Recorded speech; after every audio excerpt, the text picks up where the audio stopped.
João 10,10 talvez seja um dos textos mais mal compreendidos da história da igreja. O texto diz, olha, o ladrão vem somente para roubar, matar e destruir, eu vim para que tenham vida e a tenham em abundância ou em plenitude. Muita gente atribui esse verso a Satanás, dizendo que talvez Jesus estivesse falando do próprio diabo, dizendo, olha, e muita gente muda até dizendo, olha, o diabo vem para roubar, matar e destruir, eu vim para que tenham vida, vida em abundância. Como se Jesus estivesse fazendo um contraponto entre o poder das trevas e o poder da luz representado ali por ele. Todavia, quando nós olhamos o texto, algo ressalta que deve ter de extrema importância para nós. Na verdade, toda essa discussão e o porquê de Jesus estar falando sobre isso se dá no capítulo anterior, quando Jesus cura um cego de nascença e é questionado pelos fariseus e pelos líderes da época, e os líderes acusam que Jesus, na verdade, não é o Messias ou não é alguém que tem autoridade suficiente para fazer aquilo que ele fez. E aí o contexto começa e toda aquela briga e tudo, e no capítulo 10, Jesus se apresenta como esse bom pastor. Quais são as características desse bom pastor? Esse bom pastor é aquele que dá a vida pelas ovelhas, aquele que se coloca à beira do aprisco e tal, e aí tem até as músicas, né, que deixa uma ovelha, que deixa na verdade as 99 e vai atrás de uma e tal, e todo esse contexto.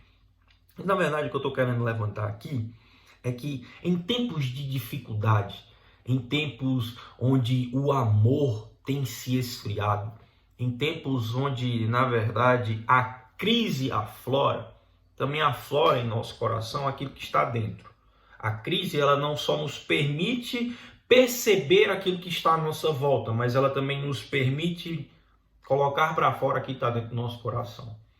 Há muita gente por aí afora levantando argumentos de que nós não devemos priorizar a vida, de que talvez nós não devemos priorizar nada além da economia ou entre outros aspectos. E aí, o que muito me assusta não são as pessoas seculares, por assim dizer, que fazem e afirmam tal coisa. O que me assusta são líderes cristãos que têm o Cristo como referencial de liderança defenderem a mesma ideia. Isso afeta muita coisa porque isso demonstra o que está dentro do coração. Isso demonstra, na verdade, qual Deus nós temos servido. Isso demonstra, na verdade, e isso escancara para toda a sociedade aonde a igreja tem colocado a sua esperança.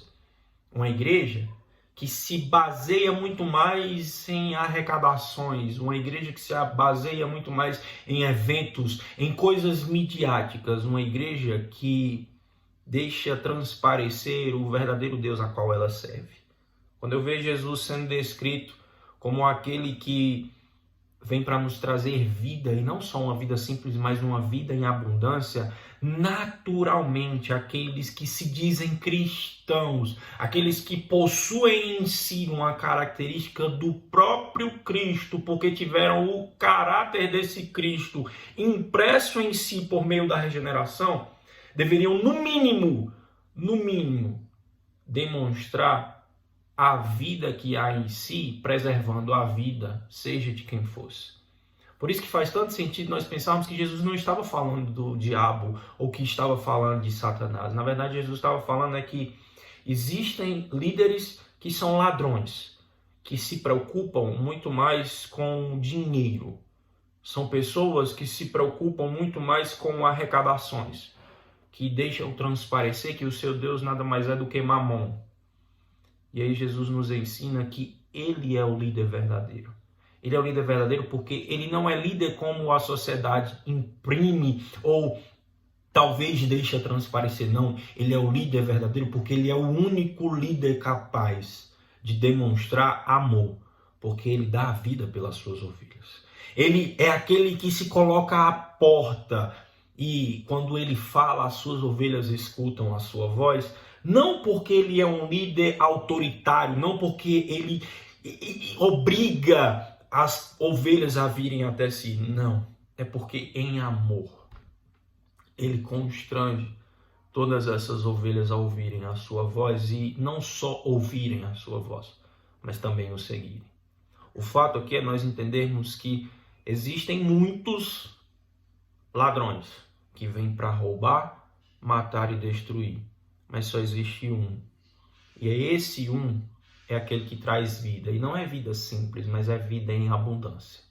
Por isso, em tempos de crise, se preocupe se o que tem aparecido no seu coração, na verdade, diz respeito à materialidade, ou seja, aquilo que está no horizonte, só aquilo que está aqui, ou se diz respeito ao Cristo que te chamou para ser semelhante a Ele, dando a vida pelas suas próprias ovelhas.